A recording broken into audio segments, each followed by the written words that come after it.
जय हिंद। देखिए फ्रेंड्स, इस वीडियो में हम समझेंगे सेंट्रल स्टेट रिलेशन के पार्ट नंबर 10 है ना। पार्ट नंबर 9 तक ऑलरेडी अपलोड हो चुके हैं फ्रेंड्स, आप जाके प्लेलिस्ट में देख सकते हैं। अब central state relation part number 10 जहाँ पे हम फाइनेंशियल रिलेशंस कर रहे हैं फ्रेंड्स। आज की इस वीडियो में हम करेंगे तीन टॉपिक, जो क्या क्या है: protection of state interest, states interest, borrowing bye the centre in states and inter governmental tax immunities, है ना। इन तीनों, ये जो तीन टॉपिक है फ्रेंड्स, इसको हम करेंगे अच्छे से, एक एक करके डिस्कस करेंगे। अपने पास लक्ष्मीकांत की लेटेस्ट किताब को खोल के रखिए फ्रेंड्स। इफ नहीं है तो एटलीस्ट 6th एडिशन तो होनी चाहिए ना। किसी भी एग्जाम के पर्सपेक्टिव के लिए पॉलिटिक्स बहुत इंपॉर्टेंट होते हैं। चाहे वो आप यूपीएससी ले लो, एसएससी सीजीएल ले लो, स्टेट के एग्जाम्स ले लो ना, पब्लिक सर्विस कमीशन। अपने पास है ना फ्रेंड्स, हार्ड कॉपी जरूर खोल के रखिए। एक एक करके डिस्कस करते हैं फ्रेंड्स। चलिए आज के वीडियो को हम डिस्कस करेंगे। आई होप आपने किताब आगे खोल रखा होगा। अब हम जो है ना फ्रेंड्स, आज की इस वीडियो में तीन टॉपिक को डिस्कस करेंगे। जो फर्स्ट है आपके प्रोटेक्शन ऑफ स्टेट्स इंटरेस्ट।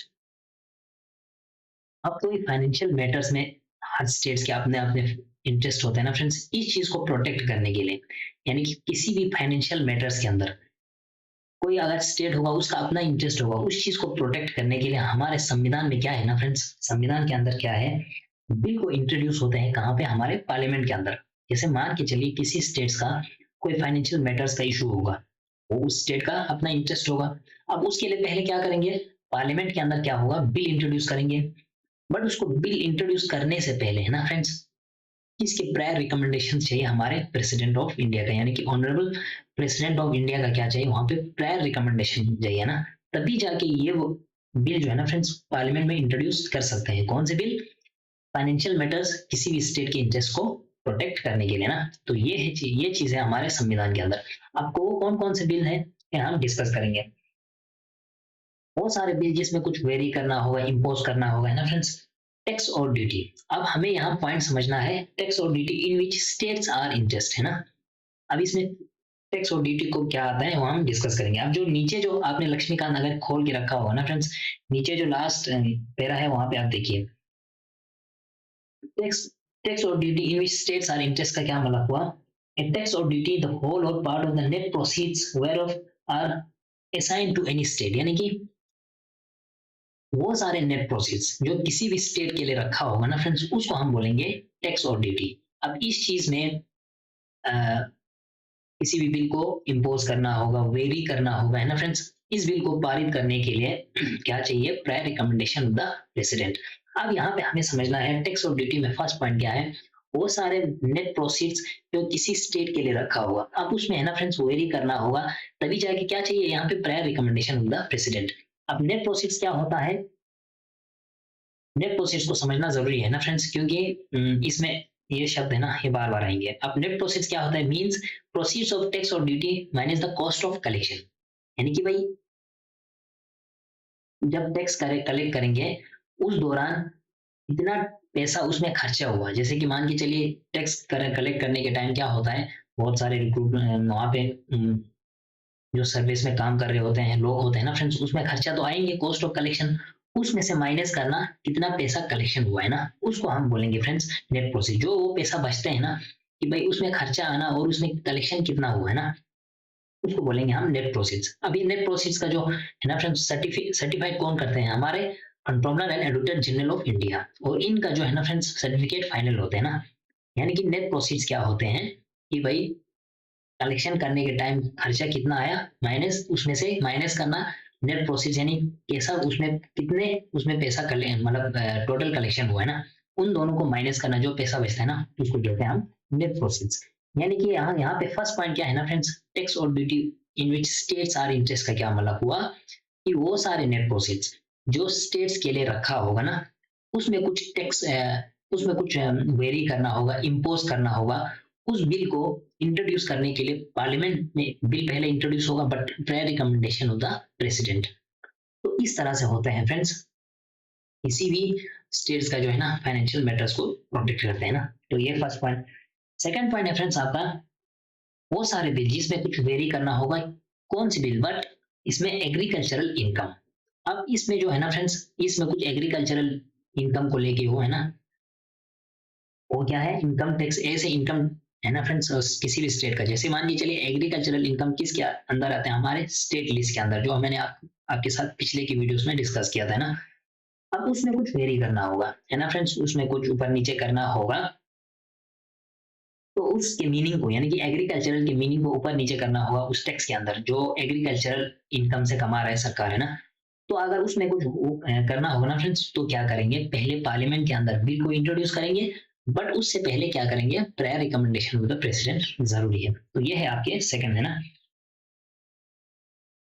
तो थर्ड क्या है ना फ्रेंड्स, यानी कि जो डिस्ट्रीब्यूट स्टेट्स के बीच में, है ना फ्रेंड्स, पैसे डिस्ट्रीब्यूट होते हैं, उस डिस्ट्रीब्यूट करने के जो अंदर कुछ प्रिंसिपल्स तो होंगे ना, उस प्रिंसिपल में अगर कुछ वेरी करना या चेंज करना होगा ना फ्रेंड, ऊपर नीचे करना होगा, तो क्या करना है, पहले बिल को इंट्रोड्यूस करना है, तभी जाके उसके बाद प्रेसिडेंट की प्रायर रिकमेंडेशन चाहिए, तभी जाके ये जो है ना फ्रेंड्स बिल पास हो जाएंगे ना। तो ये है आपके थर्ड पॉइंट।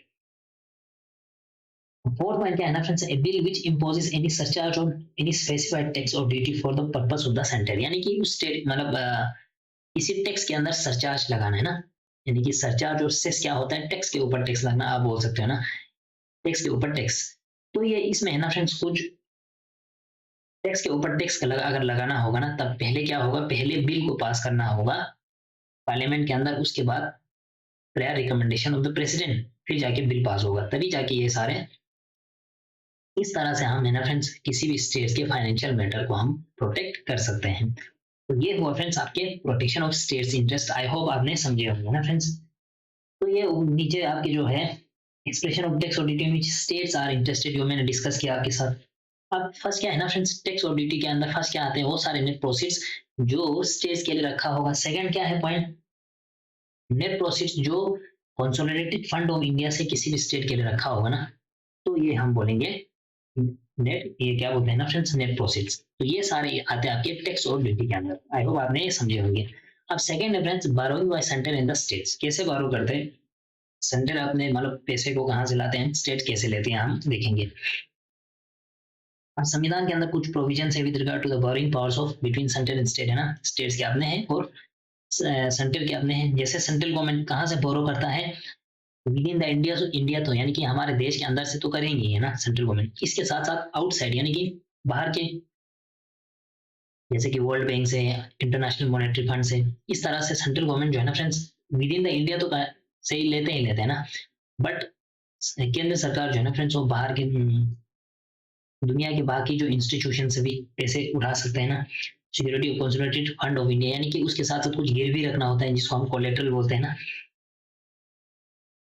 तो उसको जो है ना फ्रेंड्स कितना लाना है वो फिक्स जो है ना, वो पार्लियामेंट फिक्स करता है कि भाई आपको इतने सारे पैसे देश में लाना है। तो ये सारे है ना friends, but both with in the limits fixed by the parliament, parliament जो है ना फ्रेंड्स वो उस लिमिट को मतलब फिक्स करते हैं कि भाई आपको इतना पैसा लाना चाहिए। बट आज तक जो ऐसा कुछ हुआ नहीं ना फ्रेंड्स पार्लियामेंट के अंदर। तो ये फर्स्ट पॉइंट है, ऐसे लाते हैं हमारे सेंट्रल गवर्नमेंट, है ना, पैसे, यानी कि इंडिया से भी और बाहर से भी, बाहर की जैसे आपके वर्ल्ड बैंक हुआ, इंटरनेशनल मॉनेटरी फंड हुआ, उसके साथ साथ वहां पे क्या रखना है, गिरवी कोलेटरल रखना है ना। उसके साथ साथ जो है ना फ्रेंड्स क्या है, पार्लियामेंट फिक्स करेंगे कि भाई आपको इतने सारे पैसे लाना है, बट ऐसा कुछ अभी तक हुआ नहीं है, फर्स्ट पॉइंट। सेकंड पॉइंट क्या है ना फ्रेंड्स, स्टेट गवर्नमेंट है ना वो विद इन इंडिया, यानी कि इंडिया के अंदर से ही पैसे ले सकते हैं, नॉट आउटसाइड, है ना, यानी कि जो सेंट्रल गवर्नमेंट बाहर से भी ला सकते हैं, विद इन इंडिया तो लेते ही है, बट सेंट्रल स्टेट गवर्नमेंट जो है ना फ्रेंड्स वो खाली क्या है, विद इन इंडिया से ही पैसे बोरो कर सकते हैं ना। उसके लिए गिरवी रखना है कंसोलिडेटेड फंड ऑफ स्टेट, उसको गिरवी रखना है ना। अब उसके लिए क्या फिक्स जो है ना फ्रेंड्स की इतने सारे पैसे पैसे आपको स्टेट्स के अंदर रहने, वो फिक्स कौन करते हैं, वहां के स्टेट लेजिस्लेचर। इतना तो आप समझ सकते हो, सेकंड पॉइंट। अब थर्ड पॉइंट क्या है ना फ्रेंड्स, सेंट्रल गवर्नमेंट जो है ना लोन बना सकते हैं किसी भी स्टेट्स के लिए और give guarantees in respect of loan raise by the state, और उसके साथ साथ गिरवी भी दे सकते हैं ना स्टेट गवर्नमेंट को। यानी कि सेंट्रल गवर्नमेंट क्या कर सकते हैं, किसी भी स्टेट्स को लोन दे सकते हैं। अब ये सारे लोन्स कहाँ से जाएंगे, charge on the consolidated fund of India से, यानी कि कंसोलिडेटेड फंड ऑफ इंडिया से सेंट्रल गवर्नमेंट जो है ना फ्रेंड्स वो लोन दे सकते हैं किसी भी स्टेट्स को। But on the other side जो फोर्थ पॉइंट जो है ना फ्रेंड्स, स्टेट गवर्नमेंट के नॉट रेस, यानी कि स्टेट गवर्नमेंट रेस नहीं कर सकते हैं लोन को, है ना, without the consent of centre, यानी कि सेंट्रल गवर्नमेंट जो है ना फ्रेंड्स उनके कंसेंट के बिना स्टेट गवर्नमेंट लोन को रेस नहीं कर सकते हैं।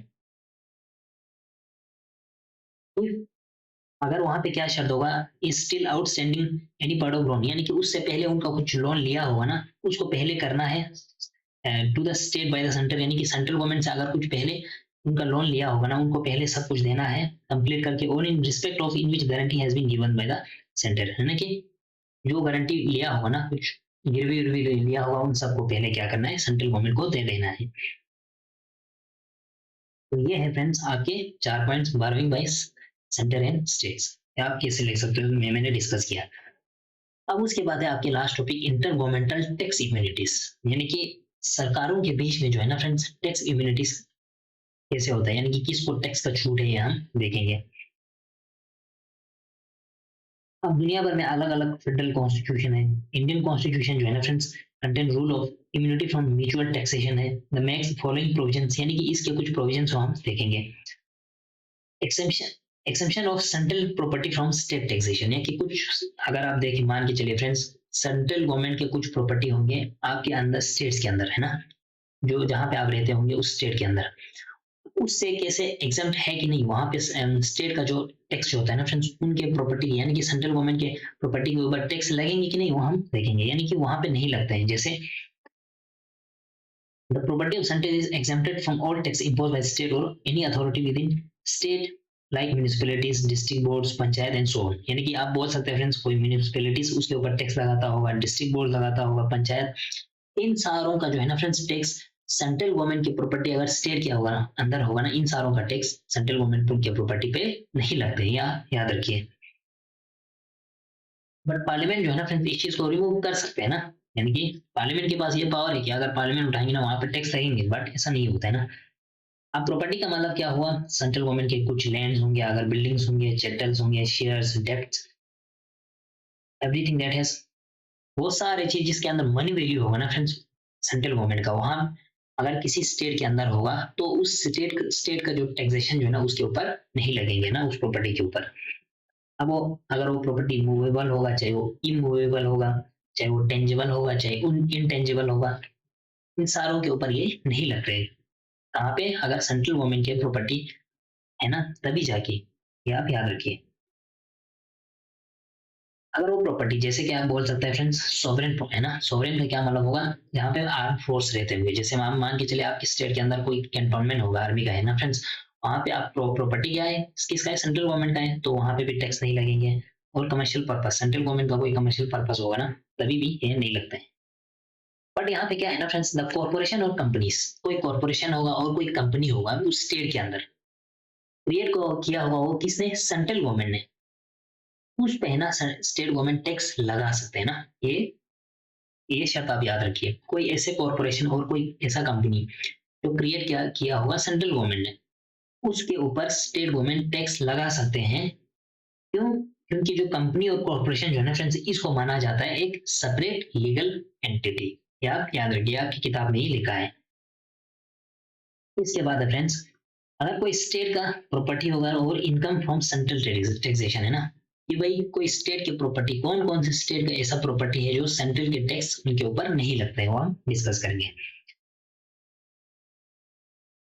Property and income of A state is exempted from central taxation, है ना, यहाँ हम क्या क्या देखेंगे, जैसे आपके सॉवरेन फंक्शंस होगा, कोई गवर्नमेंट का कुछ है ना फ्रेंड्स, आप मान के चलिए कुछ गवर्नमेंट का प्रॉपर्टी होगा, है ना, उसके ऊपर नहीं लगेंगे, कोई स्टेट के अंदर उस स्टेट के गवर्नमेंट का होगा ना, उसके ऊपर सेंट्रल का टैक्सेशन उसके ऊपर नहीं लगेंगे, और कोई कमर्शियल फंक्शन होगा उस स्टेट के सरकार का, है ना, नहीं लगेंगे। उसके बाद क्या है, but the centre can tax the commercial operation of state if parliament is so provide, है ना, अगर पार्लियामेंट जो चाहेंगे ना फ्रेंड्स, उसके कमर्शियल फंक्शंस के ऊपर पार्लियामेंट जो है ना, वो उसके ऊपर लगा सकते हैं, ये आप याद रखिए। सॉरी फ्रेंड्स, यहाँ पे कुछ लोग आए उसमें थोड़ा डिस्टर्ब हुआ। However, the parliament can declare any particular trade or business as incidental to ordinary functions of government and it would not be a taxable, है ना, यानी कि पार्लियामेंट जो है ना फ्रेंड्स, डिक्लेयर कर सकते हैं एनी ट्रेड और बिजनेस एज इंसिडेंटल उसके ऊपर भी टैक्सेशन लगा सकते हैं अगर पार्लियामेंट चाहेंगे तो, है ना। अदरवाइज कोई कमर्शियल होगा, फंक्शन होगा, उसके ऊपर टैक्स नहीं लगते हैं, आप याद रखें। नोटेबली द प्रॉपर्टी और इनकम ऑफ लोकल अथॉरिटीज, यानी कि कोई लोकल अथॉरिटीज का कोई प्रॉपर्टी होगा ना फ्रेंड्स, उस स्टेट के अंदर लोकल अथॉरिटीज की बात कर रहा हूँ, उसके ऊपर सेंट्रल का टैक्सेशन लगते हैं ना। यानी कि कोई लोकल का कोई प्रॉपर्टी होगा, यानी स्टेट का नहीं, लोकल का, उसके ऊपर सेंट्रल का टैक्स लगते हैं, याद रखिए। सिमिलरली द प्रॉपर्टी और इनकम ऑफ कॉर्पोरेशन और companies own by state can be tax by the central, but यहाँ पे शर्त क्या है, कोई कंपनीज होगा और कोई कॉर्पोरेशन होगा, उसका ज्यादा शेयर जो है ना उस स्टेट के गवर्नमेंट के पास होगा ना, उसके ऊपर सेंट्रल का टैक्सेशन लगता है। ऊपर हमने क्या डिस्कस किया था फ्रेंड्स, कोई जैसे फॉर एग्जांपल सॉवरेन फंक्शंस होंगे होंगे कमर्शियल फंक्शंस होंगे, उनके ऊपर टैक्स नहीं लगते हैं, अगर पार्लियामेंट चाहे ना उसके ऊपर टैक्स लगा सकते हैं, बट यहाँ पे शर्त क्या है कि कोई अगर स्टेट का कॉर्पोरेशन होगा, कंपनीज हो गया, उनके ऊपर टैक्स लगा सकते हैं, आप याद रखिए।